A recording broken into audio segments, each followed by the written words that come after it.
छठे भाव का स्वामी सातवें भाव में।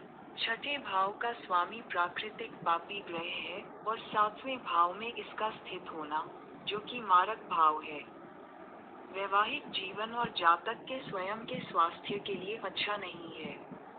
जातक को पेट और पाचन तंत्र से संबंधित चिकित्सा संबंधी समस्याएं हो सकती हैं। यदि शुक्र भी पीड़ित है तो रोग यौन अंगों से संबंधित हो सकता है। ये स्थिति वैवाहिक सुख के लिए प्रतिकूल है। जातक सम्मानित, प्रसिद्ध और धनवान होगा, लेकिन उसे अपने विवाह और बच्चों के साथ समस्याओं का सामना करना पड़ सकता है।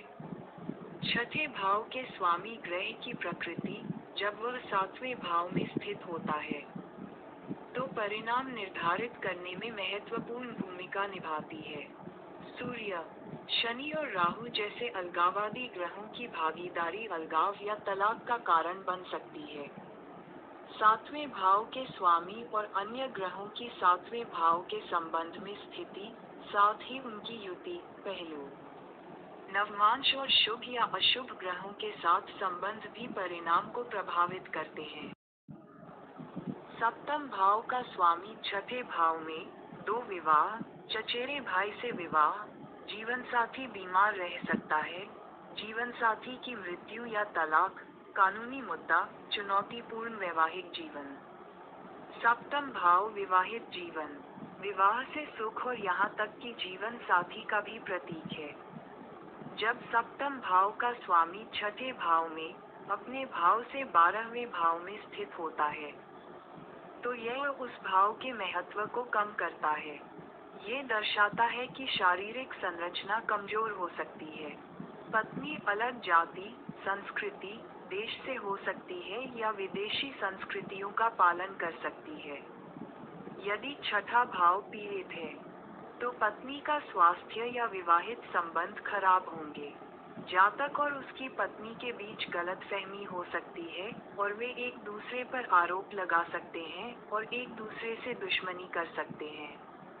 इस प्रकार के संबंध वैवाहिक सुख में विफलता और फिर तलाक के लिए कानूनी उलझाव का कारण बन सकते हैं। सप्तम भाव यौन अंग है और सप्तम भाव का स्वामी शुक्र के साथ पीड़ित होने पर यौन विकार का संकेत देता है। इससे बीमारी या बुरी आदतें हो सकती हैं।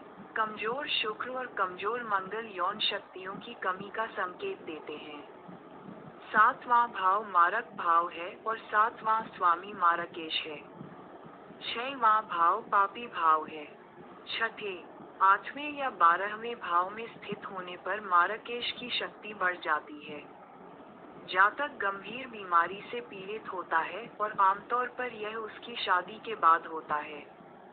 कोई भी बड़ा कष्ट जातक की दुर्घटना या बीमारी के कारण मृत्यु का कारण बन सकता है। ये स्थिति विवाह और वैवाहिक जीवन में चुनौतियों का संकेत देती है।